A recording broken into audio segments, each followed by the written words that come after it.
We are here to discuss the Batman. Full spoilers. This is a spoiler section because in our previous one we did not. It was a spoiler-free review. You can find that on our YouTube channel, probably right below this video. And yeah, take it away, Luca. Any opening thoughts? So, I guess just to start off, I'm just going to talk just so I can hear myself and this great microphone I just picked up. Exactly. This sounds so much better. So I'm really happy about that. Yep.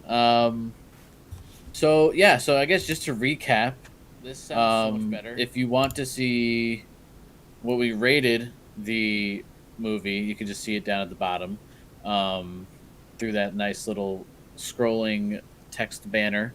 We give it a 9.5, and as we are now seeing so that was yesterday, right? So yep, we're now seeing some of the ratings on IMDb and Rotten Tomatoes go down a little bit, and I should be able to put that right on stream.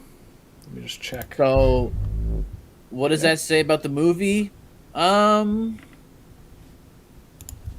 I don't know. I think people are getting a little turned off at the fact that it's 3 hours, and they feel like it just, got a little boring at some point.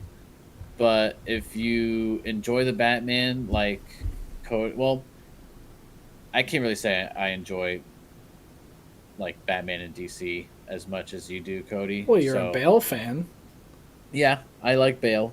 And I think Pattinson is better than Bale. So whoa, that's some controversial statement.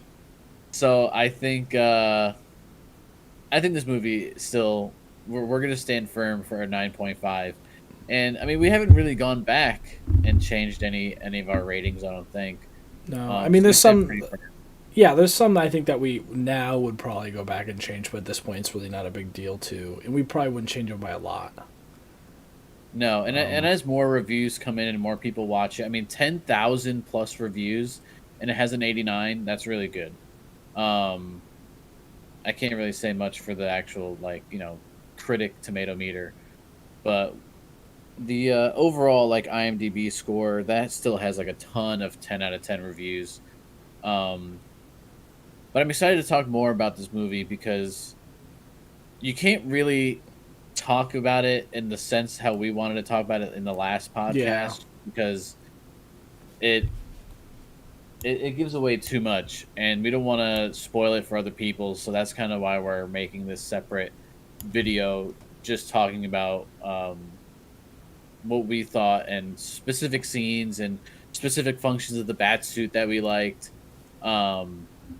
So, I guess let's hop into it. I wanted to say something that's not really spoiler, but I just wanted to make apparent. Well, okay, first of all, a couple points I want to make. The Batmobile, so, oh my god, that scene, I found it on YouTube. Someone uploaded the audio from when it first starts up.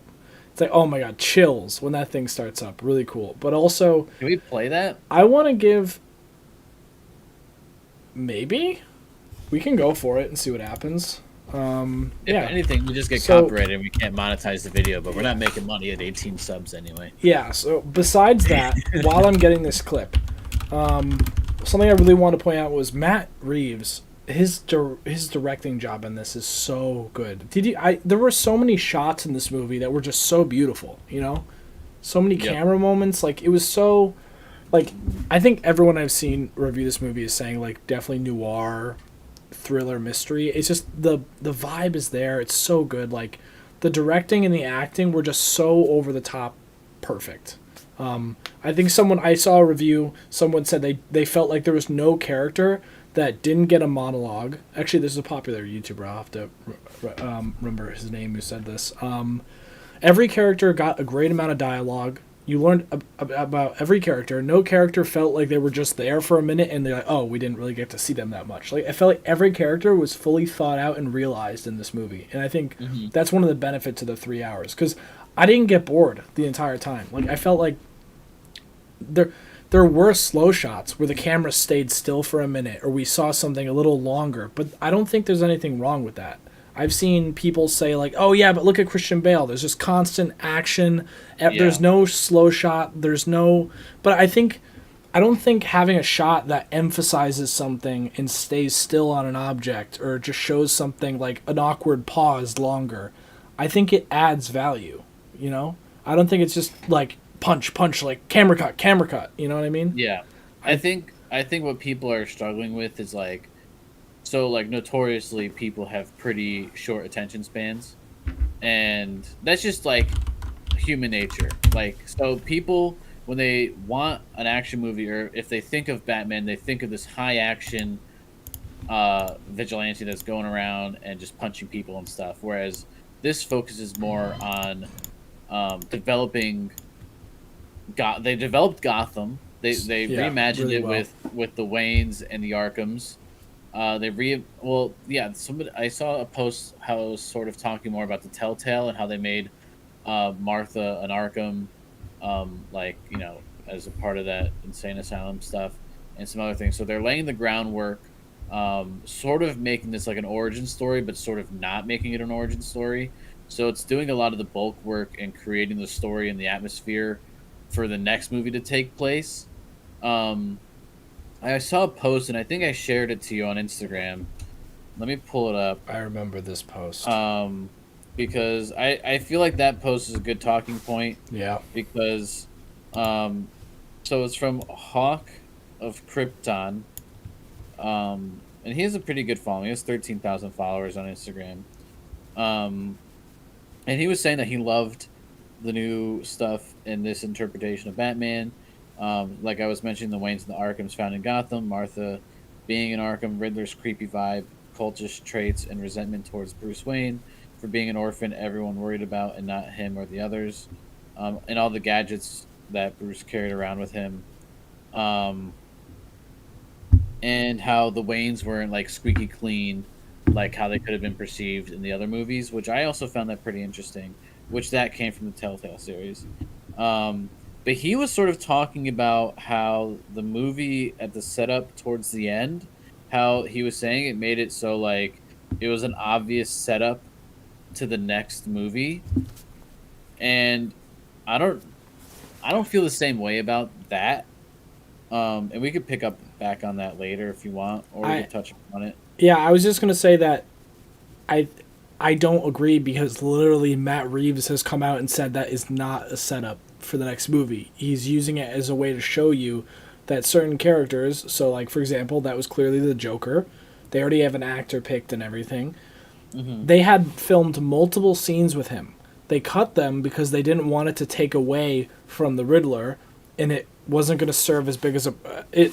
There was another scene where the payoff wouldn't have been the same. The payoff wouldn't have been as big if they had showed another scene with the Joker. And he literally said it's not a setup. What it is it's showing you that these characters are alive and here. They're just at different stages of their life. Like, so he may not be fully Joker Right. yet. He's, you know, you're seeing all these characters in like a younger stage, and that's what that was. It wasn't meant to be Right. like, obviously, here we go, Joker next movie, Dark Knight, you know, Yeah. Dark Knight Returns or Rises. It's like, no, it's just it's not what it's meant to be. I definitely can see people thinking that, but I'm happy the director said like, no, this isn't just a cheesy last minute end of the movie setup. Like this has a bigger message to it. And they pulled out a lot of cards too, by having Riddler, by Yeah, having I Penguin, by having Joker towards the end. Like, they had basically three villains in this movie, and I mean Penguin's not really set up to be like a main villain. I think he might Um, set up to like take over the underworld. You know, well, take yeah, yeah, I think so too. Now Falcone's that place. right now he's sort of like um, coming up, and he's gonna take over what Falcone was doing initially. Mm, And yeah, I don't know. I don't necessarily agree with that post. me neither. I do I have any issues with the movie personally? I don't think so. No, I, Um, I I don't.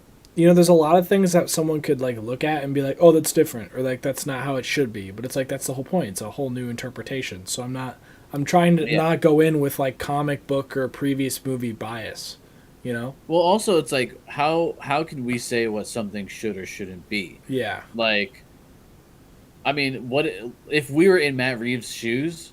Like, what the hell would we have done? Yeah. No, You this know? is the same. There's a quote from Stan Lee, and like he said it because people were messaging him, and this is a different context, but I think it fits well with this idea of like reimagining.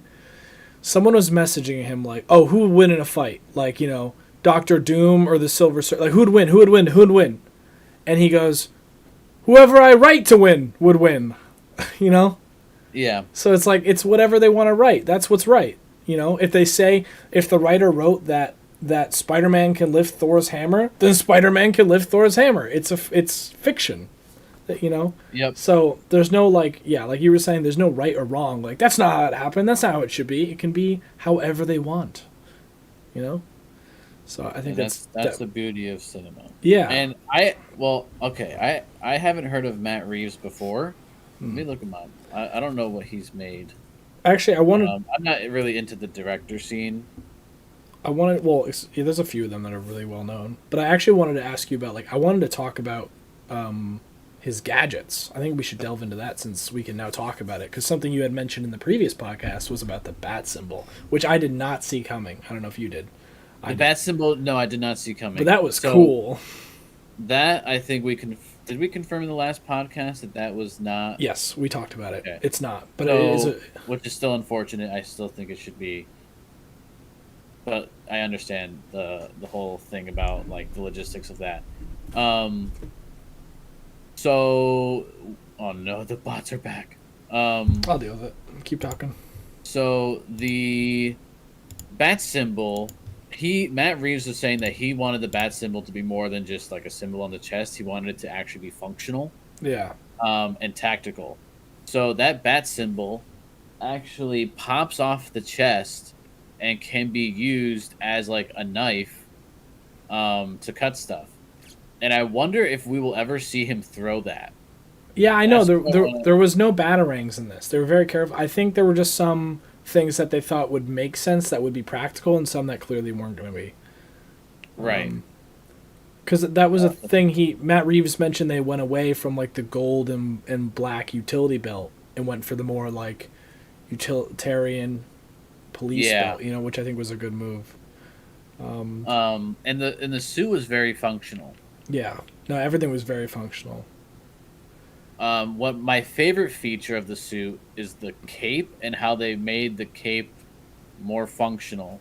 Oh yeah. So we were hinting at that in the last podcast where we were saying the cape just kind of goes stiff and they end up just like floating down to safety. Yeah. But no, you gotta do the Keaton with the arms in the air. Yeah.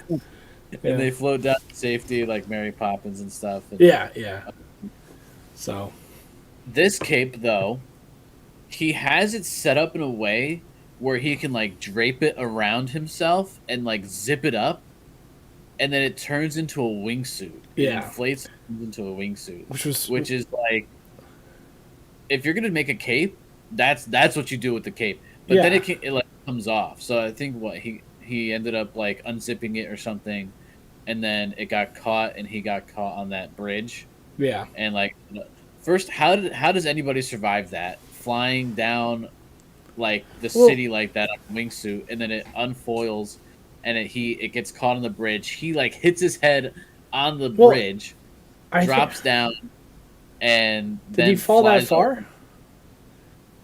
I didn't notice. Yeah, James, the suit was. Did you see the movie, James? The Batman? That suit, it's so cool. I was gonna say it's funny. You mentioned your favorite part was the cape. My favorite part of the suit is a subtle detail. The neck part that comes from the cape, the neck guard. Mm-hmm. I love that because it's. Pull the suit up. Okay. Yeah, pull that suit up. Oh wait, you wanted me to play the sound of the Batmobile. Oh yeah, I have it. Okay, that's someone's YouTube video. We're gonna get whatever. This might be really loud. Well, just to link it. I don't know if you'll hear it on stream. It might be really loud. Let me listen. Mr. B. Thanks for the video, Mr. B. You can hear it. Yeah.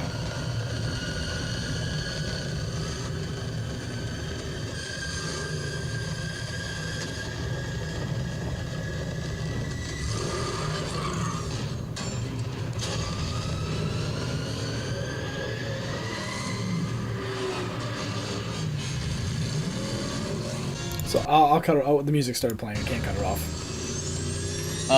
Listening to that now makes it a lot scarier. Yeah, well, it was so cool, and like Penguin's face just being like, "What the heck is happening?" But like, imagine if What's they that? hopped in their own car, and by the time that thing warmed up, they would have been long gone. Yeah, just so you know, James, if you don't care, it's not a big deal. But yeah, we are doing a full spoiler discussion here, so if you don't want to get spoiled, just watch out. But yeah, you're gonna really enjoy this movie, no doubt at all. Yeah, so love the Batmobile, dude. Everything about it. So we were saying that it was a Mercury, right? I thought that's what I said? read online. So I wanted to pull it up because I wanted to talk about that Batmobile and just leave that video up. Props to Mr. B for getting that. Well, here I can. You know what I can do is because they're saying that it like home built Batmobile. Totally custom. It's inspired by the Dodge Charger, but not built from a Dodge Charger. Possible, yeah. But it has like a cage and a frame like a NASCAR car, like simple metal. Like he could have welded that all together, you know, and bought the parts. Yeah. Like it's not okay. The jet engine's a different story, but you know everything else, you know, all the armor on it. I'm trying to look for the poster, like the really cool poster of the Batmobile that they released. It's a custom. Here you go. They started drawing it with a custom chassis. The bodywork is custom and includes that brutal bumper weld directly to the steel frame to act as a battering ram. Yeah, no, it's you know, it's like a custom. The steering wheel is an OMP wheel matching the one used on a BMW Z3S. Yeah, if you look up this Batmobile, they have full interior shots. I don't know if I can find them. Like they designed everything because you know usually this one's real, so you know there's a so they're saying couple real ones probably. So they built 4 Batmobiles and then they used each of them in a different aspect of the film's chase scenes. So they used an off-shelf V8 to power most of them. Producers won't say which crate engine they used, but claim it's good for 700 horsepower with a pair of added turbochargers. And Motor Biscuit claims it's a Ford Triton V10. Whoa. I'm not a car guy, so I don't know if that's yeah. That a lot of power. That's like a supercar engine. One of the 4 cars borrowed much of its electric drivetrain from a donor Tesla. Yeah, so they can get like high torque to do like, so they can get the shots of it speeding up really fast. Probably, I'm assuming. The last of the bunch sounds the silliest, but is a common Hollywood trick. It's a double-decker Batmobile with a second driving position on the roof. A stuntman drove the car from up there while star Pattinson acted out the chase scene from the dummy driving position. That's gotta be hilarious to look at. Yeah. So we see what that other car was. That was from Kelly Blue Book, an article from Kelly Blue Book. So that's interesting. I mean, that's not uncommon. That's usually what they do. You know, they have a lot of them built for different purposes. Like same that's with crazy that they built their own car. Because I know they made a ton for the Bale ones, the Tumbler, and there's real Tumblers. They're out there. They're not comfortable, but is there? What? Yeah, there's real Tumblers. Look on YouTube. Jay Leno drives one. There's real. Jay Leno drives one. Yeah, they're really loud, really uncomfortable, but they're real. Like, you can actually probably buy the Batman. But does this actually serve a real purpose, or did they just make this because Batman? They made it because of Batman. It still has the backstory. Does it actually have like a jet engine? It's not. Obviously, it's not a jet engine, but it does shoot flames out the back. That's pretty sweet. Yeah, no, it's a real Tumbler. They're just Did you get really in? loud. You have the whole top opens. Did you watch that episode? Is that how you? Yeah, I've seen it a long time ago. I've seen it a long time ago. They also, It's you from know, 2013. dude, they even have. They usually do it for every Batmobile. They usually make a real one. They have a real Tumbler. They have a real Ben Affleck Batmobile. They even have a real Arkham Knight Batmobile from the game. That's usually one of the ways they sponsor Oh, the that's movie. it has like a racing interior. Yeah, Dude, how much is that? the Tumbler. Yeah. I don't know. It's big. Somebody commented, now we know why the Joker gets away. He could hear it coming 30 minutes before it gets there. Yeah, that's funny. I mean, it is really loud. So Imagine picking up groceries in that. in the Tumbler I know you'd want the Tumbler, but no, Oh, was that just the... Hold on. might have been the UPS. But actually, another thing I want to talk about was the gadgets, in particular the adrenaline shot at the end. I didn't see that coming, and the way they showed it was like there was a cutout in the suit that he can like stab the adrenaline into his thigh, I imagine, and like boost him up if he got like really exhausted. I didn't see that coming. That was really cool. Oh, you got your wine package? We're gonna unbox it on stream. Yeah. All right. Sorry, it's going to be doubling up the audio there. No, it's fine. I hear it. No, I mean it wasn't double. Wait, so I was supposed to sign for this, and the man just left it. No, who cares? But I got some new coffee here, new coffee samples, and we got the wine. So quick Nice. detour. Well, I was just talking about the adrenaline shot at the end of the movie. Oh, so in that same Instagram post, he was talking about the Venom stuff. I guess that Bane uses. That it was green. Oh my god! I thought it was yellow. I thought it was green. I don't know. But still, that's a possibility. I just realized that That's what they were saying. Like, he was upset that they provided no context. I don't think it needs context. When you stab someone with something and they go really hyper, I just feel like adrenaline is the, you know. Wow. I love that this guy was so lazy as to not. Is what you think. Maybe because it was like paired with another package. He was like, screw that. What else? What do you think about the contacts that he was wearing? I loved those. And that was something that we talked about afterwards.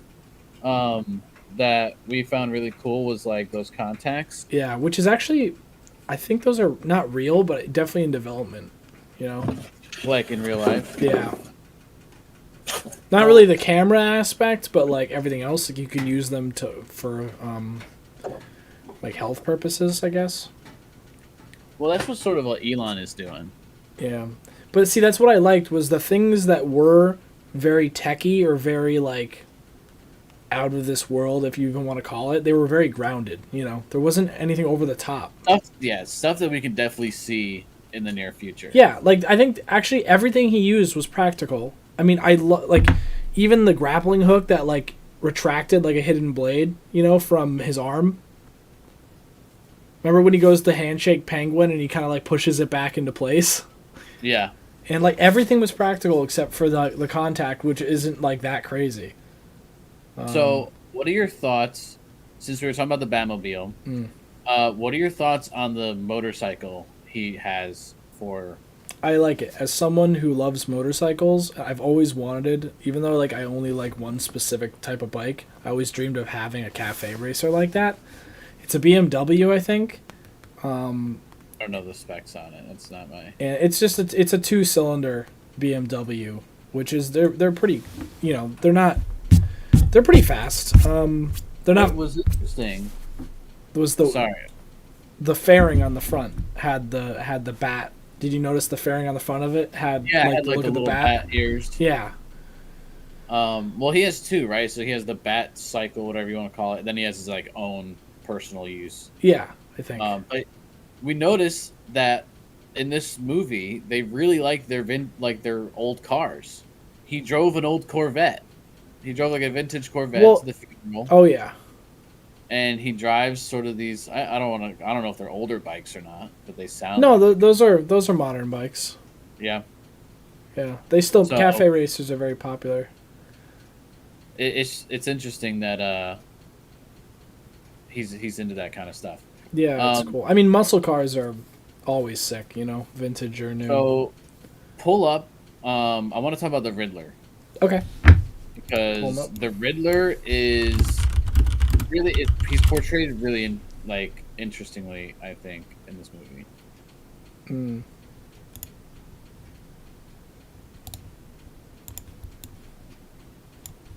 Um, there you go. he's not like what I would typically think of like when you think of like the Riddler, because every time I think of the Riddler I think the guy like the top hat and stuff. Um, I love the question mark Yeah, with that whole thing. I love that. That color green. That's my color green, man. Like if I that's I love that jacket. Like this whole costume thing going on is very simple, but he looks scary. yeah, Well, especially it's the. like the glasses kind of pulled me away a little bit. No, I think it fits his look, but Yeah, I think that, especially in the movie, because this is like a shot on like a bright, you camera, but in the movie with that dark atmosphere, this outfit does look scary, especially the beginning. Remember that beginning shot where they show him behind the politician in his house? yeah. When I first noticed him there, I was like, "Oh shit!" Because like they don't show you him, they don't want you to notice him Well, at I didn't even first. know he was there until they actually like showed him there. Oh, well, there was one Like shot. There were two shots where he was there because like the politician moved out of the way and you saw him as the guy went to go get a drink, and then he came yeah. back and he was still there. So yeah, Um, that was creepy, definitely creepy. And then the but fact I loved yeah. his type of because like that was totally different. The way they portrayed that murder too was usually like you can tell the character was like psychotic and had a Mhm. problem because like not only did he just kill him quietly and make it quiet, as soon as as soon as the Riddler took a step towards the guy, he started screaming at him from behind him. He was just like ah. So, and that was crazy. So like he looks really scary here, Oh yeah, and then once they revealed his face, I was like, "Are you kidding me?" oh it's Paul Dano. I know, yeah, but like I was just like, There he you go. kind of looks like a baby. Like Paul Dano just kind of looks like a baby. Mm. He changes the voice a little bit. He makes it deeper. Well, the mask. I think it's like the idea that the mask does that, and obviously when he's on the phone, he changes it a Yeah. little bit, so you can't tell it's him. The whole duct tape thing is really interesting. And I loved how he made a point at the end that blew my mind. He's like, I couldn't have done this without you. And then I realized, oh my god, everything that happened was because Batman went somewhere that the Riddler was basically saying to go. Like, bring him into the light. Batman did that.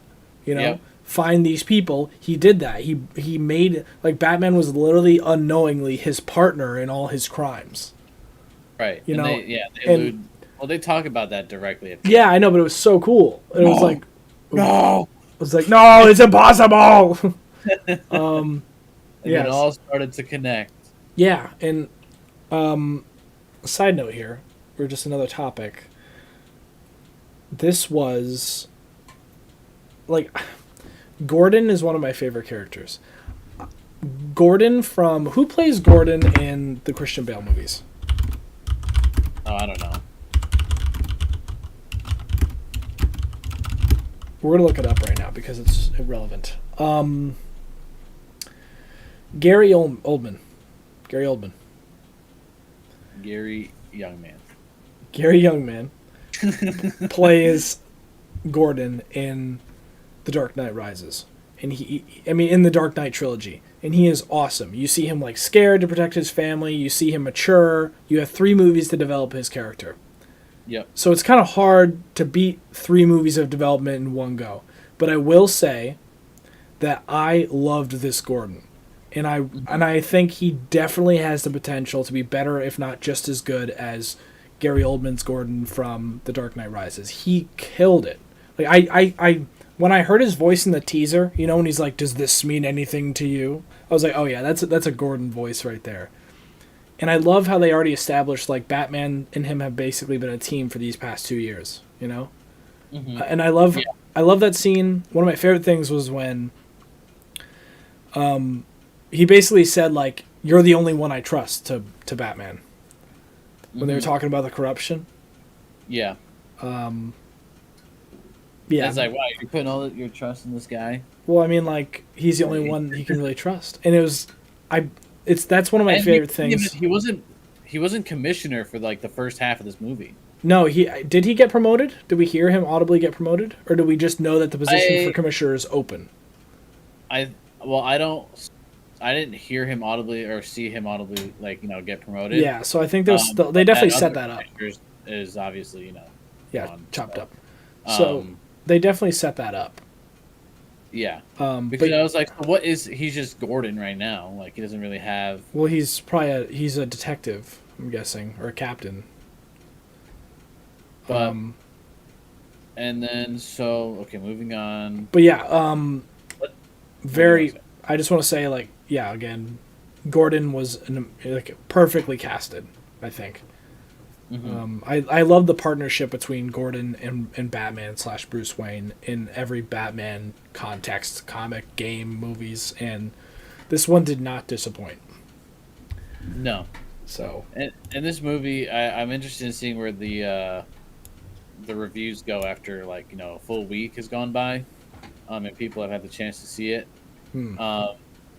Let's talk about our favorite scenes. Okay. I wish we could show them, but we'll just have to describe them as best we can. So, you mentioned yours was the opening sequence? I will make this quick.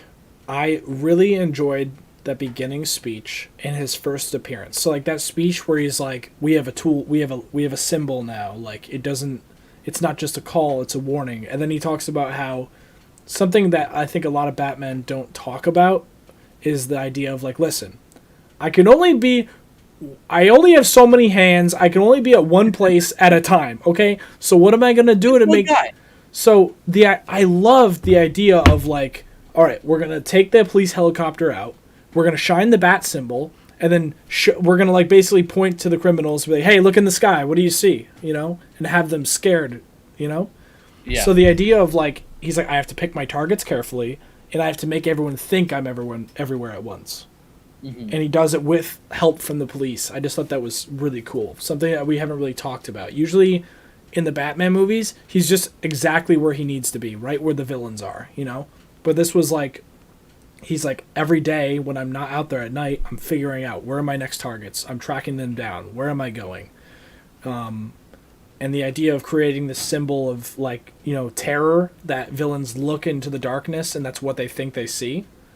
I thought was perfect. And then in terms of that fight scene, and they don't even want to go. Like if they show people dropping stuff in a dark area, and they're like, oh, I don't want to go there because like Batman could be in there. Yeah, and the fact that there's Batman just like, oh, here I am. The reason I love that first fight was it was very Daredevil in the sense of like, first of all, they do this really cool thing in this movie, and I'm sorry this is taking long to explain this. No, it's fine. What I love about this movie is the what do you call it? The not a stereotype, but like the thing that Batman does, a cliche, a Batman cliche is that like he's talking to you, you look away, you turn back, he's gone, right? Yeah. That's like a Batman cliche. They don't do it at first, and what they do is in the first fight scene, they're looking around, the bad guys are looking around, they see the symbol in the sky, and then they hear a thud as he's like slowly and scarily like walking towards them out of the darkness. I thought that was sick, and then I was like, the sounds in this movie, were so good. Like, and just like because you can hear like the weight of his footsteps in that scene. Oh, so good. And you can hear like some of the stuff like as he takes a step, you can hear it moving. Like the Foley work in here. Whoever did the Foley for this movie. Like it needs to get an award. Like the sound of the duct tape as Riddler's pulling it and like the tear, all that stuff is like perfect. So I really like that slow, very menacing, almost evil walk. And then it's funny because he does it, I think, multiple times. You're like, oh, okay, I guess they're doing away with the cliche of him disappearing. And then they're in the orphanage, and then he's like, what do you think? Oh. And he's just not there, and you're like, oh, they did it. They did the thing. Which Corridor Crew proved is possible. Right. Was that Batman or was that... Okay, by the way, Corridor Crew, really good YouTube channel. So they did the Batman thing. He proved it's possible. Dude, if you haven't seen it yet, they did a Superman one where he... Oh, yeah, I saw the Superman. That was good, too. Yeah, so... That was good. Yeah. But that one takes a lot of setup. Yeah, so, like, but the whole... Possible, but... What they did wrong with the Superman one... I mean, what they didn't... They explained it at the end correctly, though. Is, Superman he'd have to be in a crowd of people that don't know. Like, the problem was all his friends knew him. They knew his face. So, like, right.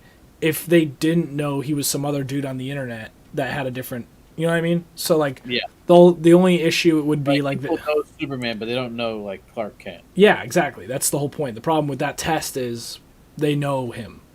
So... But, yeah, back to Batman. That's one of my favorites. Quickly, another favorite, the Batmobile chase and startup, amazing. The apartment scene with Catwoman and Batman was really good. The final fight I really liked. Personally, for me, I think the only reason I wouldn't give this a 10 and I have to give it a 9.5 is because I felt some of the combat was like, oh, I wish we were just a little bit closer. Oh, I wish the lighting was a little bit stronger so I can see exactly what's happening. That final fight on when they're, what do you call it, on the hanging area, you know what I'm talking about? Right. Like at the top. Some of those shots were just the tiniest bit too far away from me. But those would be my favorite scenes. So, it's all you. I mean, okay.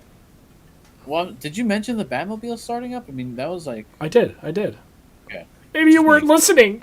And I was thinking about what I wanted to say. So, my favorite scene is when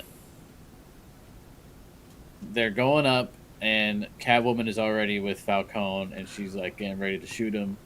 And he gets that note, like, he's like, oh, Batman's here or something. And he's like, I thought you turned it on. they're going to the top of their meetup area, right? Yeah, the meetup. And like the elevator goes up and it opens and they're all looking at it and it's just empty. And like the lights go out or whatever and like they go in there with their flashlights and wait a minute. And Batman's just up in the corner of the elevator. Wait, what scene are we talking about? I'm confused. Oh, wait. You just said the starter of it. No, I thought you meant like the scene where Gordon and Batman show up to where they turn on the bat symbol and like each other weren't there. You're talking about when they go to Falcone's place? Yeah. Oh, okay. And the elevator opens up and it's just empty. Oh yeah. Lights are off and like Batman's just up in the top corner of the elevator. Yeah. And I swear I need somebody to clip or get a screenshot of that because I'm sure his face is priceless sitting up there in the corner like that.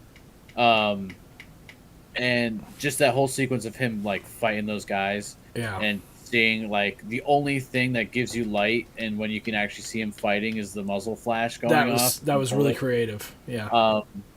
And then like as he's walking towards the last two guys, they just light him up with the muzzle flashes, and then you just see all the bullets flying off of him before he takes him down.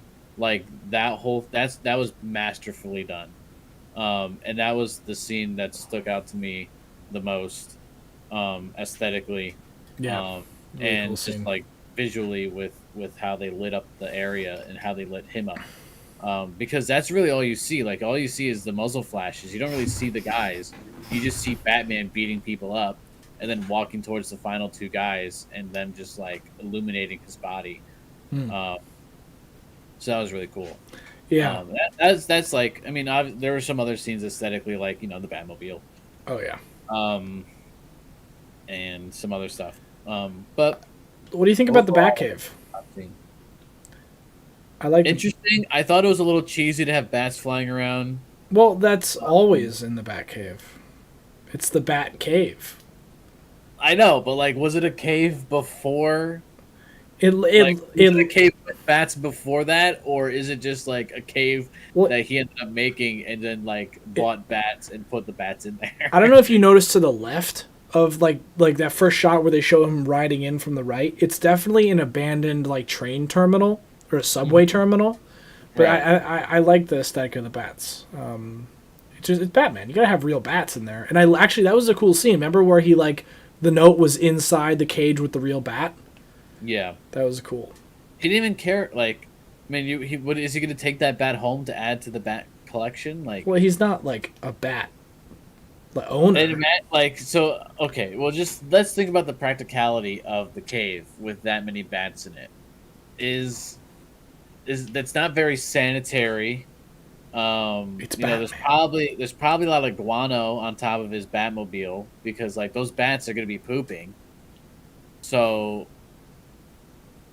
I mean, who cleans that? All right, guys, that's the end of the episode. We have just gave this a 0 out of 10 for the Batcave, worst Batcave, worst bat. No, unsanitary, yeah, shut down by the USDA. it's at the bottom of the Wayne Mansion, I assume. Well, I mean, like personally, if I was Batman, okay. I like the. Well, hold on. Bale's Batman, his Batcave wasn't a Batcave. It was just like a big empty room with like his desktop in the middle. You're thinking of the Dark Knight. That was an emergency base because the mansion got burned down. His original cave in the Batman Begins was literally at the corner of the foundation underneath the mansion was a giant cave with a waterfall entrance and bats flying around everywhere. And Alfred was like, "This is so lovely. So lovely. I love it." And then he had this like column in the middle. Yeah, and the whole idea was that it was... I don't think I've seen Batman Begins, to be honest. How dare you? I don't remember it. That would be a binge-worthy thing. We can watch the Batman Begins, and then we can watch the Batman Begins and The Dark Knight Rises. We can do that. And the Trigger Man. Okay, so what can you explain to me the aesthetic of the Batcave and why it's just a big empty cave with just like a computer in the middle? Wait, what photo are you looking at? What are you looking at? Just any Batcave. Like it's such a big space, and then it's just a computer in the middle. That's not true. And then that's it. That's not true. It's not true. Okay. First of all right, I'll put it on screen. Okay, if you're looking at this Batcave, that's the Batman, the Dark Knight Rises. That's because he's been retired for years, and there's really no equipment left downstairs. That's why. Okay. If you want to talk about, because I mean, look, you also got like the thing where the equipment pops out. The Batman Begins Batcave. The whole idea is there's the computer he uses. There's the equipment room. There's the like all see, like, there you go. You can see all the different, like, you know, you can see it has I don't know which one this is. I don't know if that's the right one. Oh, here's a good shot of the back. I mean, his is like the simplest, which I like. Oh, here's a good shot. Yeah, there you go. You can see the terminal, like the terminal on the left side. And you can see that he uses that as like a storage area for the Batmobile. He's got all his equipment, different machines everywhere. It's like a laboratory, basically. Wait, whose is this? This is Pattinson. Oh, okay, that's all. I just want to make sure. Yeah, I like this one. I like this one. I like this one. What was interesting about Pattinson's mansion is that it's very castle. Ooh, yeah, it's very dark, very like 1800s, you know. I mean, I don't know. I like it. I kind of found that odd. Really? Yeah, because I mean, it's like, would he really have that decor? Well, that was the whole point, that he hasn't changed anything since his parents died. Oh, okay. That's why, remember that his dad's office had a lock, or their bedroom had a lock on the door. Mm. Okay. Yeah. Yeah, see, these are some of the things that I miss when.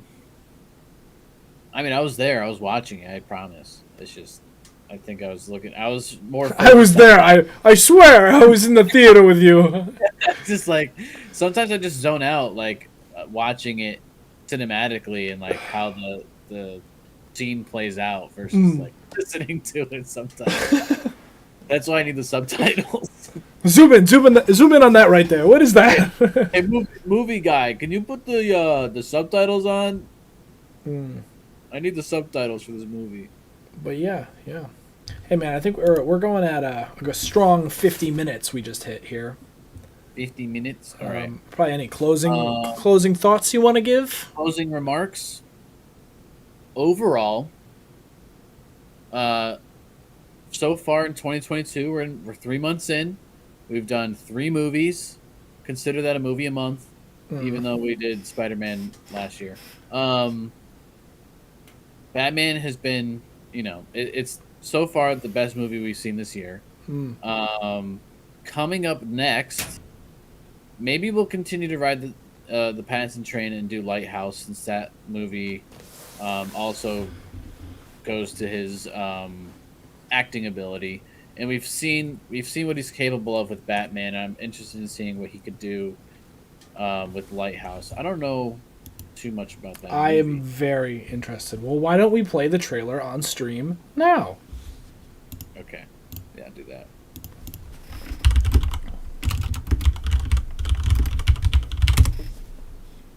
I'm gonna turn the audio off just in case though. If that's fair. I don't think there's much audio anyway. Might be music. But like in terms of them speaking. Listen, yeah, I mean, I know there isn't much. Well, let's just credit 824 for the trailer. 824, you guys rock. Woo! So I was just reading, this was shot, obviously black and white. It's very grainy. Yeah, there is audio. And I'm pretty sure it's a true story. On the run. It's the Mind Goblin. Secrets are you? No, sir. Why just spill your beans? It's a surreal journey into despair and isolation, but it was inspired by a very real-world event, despite its ambiguous plot. Despite the surreal, otherworldly style of Robert Eggers, The Lighthouse, the film is loosely based on a true story of a pair of Welsh lighthouse keepers. They get stuck there during a storm, I believe. I think it's going to be very good, because I know they method acted, and I know I'm pretty sure a lot of the stuff from this movie is unscripted. I'm honestly, like, I'm very excited to give this a go, because it's very different, and it looks like it would just be like a really entertaining thing it would be really entertaining and really fun to take in. Especially with, that's a great cast. I mean, we got the Mind Goblins and we got Batman. So, like, Goblin versus Batman. Yeah. So, I'm definitely down to watch this, no doubt, if you want. And then we can do... What was the other one that you wanted to do? Enemy. Enemy. Okay. And there's another movie that is coming out later this year. That is another Jake Gyllenhaal movie that I wanted to check out. I don't know how much hype is going to be around it, but we'll figure it out. Yeah. All right, I think that pretty much does it, dude. I think this is the Batman. This is where we are on the Batman. So, actually, the ratings, just real quick before we sign off. The Lighthouse has a 7.4 on IMDb and a 90% tomato meter certified fresh for the critics and a 72% on audience score. I think this is one of those movies though where like the reason I think I already know the audience score is low is because it's like I don't think the younger crowd is looking at anything but, no offense to them, like Marvel and like Well, action. we are the younger crowd. No, but I mean like it's like a lot of people just want like crazy action and like stuff like that. And this movie looks like it's going to be very like a slow, very different, very old-fashioned, very noir. And I think that's just a genre that's not the most popular, although it is one of my favorites. So Right. We'll check it out. I don't know if it'll be my cup. when I say younger crowd, I mean like I'm talking like, you know, I mean, you know, I'm teenager. a 6-year-old man in a. I mean like, you know, teenagers. But that Like, movie's not going to be. It's not made for the younger. That's not. yeah, the target. exactly. That's why I think it's something I think we're probably gonna really enjoy it. But dang, we got to make sure we watch a bad movie this year too. I'm saying, well, I think we already said we're gonna do this. We should. We can watch Rubber. No. We were gonna do Val Kilmer's Batman. Yeah. We should do that as like a stream, like a group, like, you know, we stream it together. I don't know if we can, how that's gonna work. The watch party thing. Yeah, but I don't know if we're allowed to do that. Well, we can't stream the movie, but we can stream the time that we are, as long as the movie's available on a streaming service. Yeah. But all right. That sounds good. All right, well. So, this was our full spoilers. Even though I mean, we didn't give off too much. Spoilers. No, you know what? I mean, I can't. I'm not gonna say it's like heavily spoilers, but you know, there's some things if you don't want to know too much about the movie, then we definitely dove a little bit deeper into the movie itself and more characters and things like that. That's one thing is this movie doesn't have like, okay, you know how Star Wars. We're actually showing clips of it. Yeah, but like you know how like a lot of movies have like that thing that's a spoiler, like they all disappear or Han Solo dies. You know what I mean? Like this movie doesn't have like a thing I can say to majorly spoil it for you. It's just like, you know, there's nothing like big like that. So 9.5 out of 10 for us, highest rated movie. Yes. If you have not seen the Batman, you probably should not be watching this. But if you have seen the Batman, leave a comment on this video on what you thought, how you thought the movie was. Some things you liked. Did you like the Batmobile? Did you like Pattinson's rendition of the Batman? Let us know down in the comments. Follow us on Instagram at into.themovieverse, and then follow us on Twitter at iMovieverse. And of course, like and subscribe this video so you stay up to date on when we're going live, so we can continue our discussions of movies. And stay tuned for the next podcast where we will be doing The Lighthouse. Very exciting, very exciting. All right, peace, everyone. This was fun. See you later. Peace.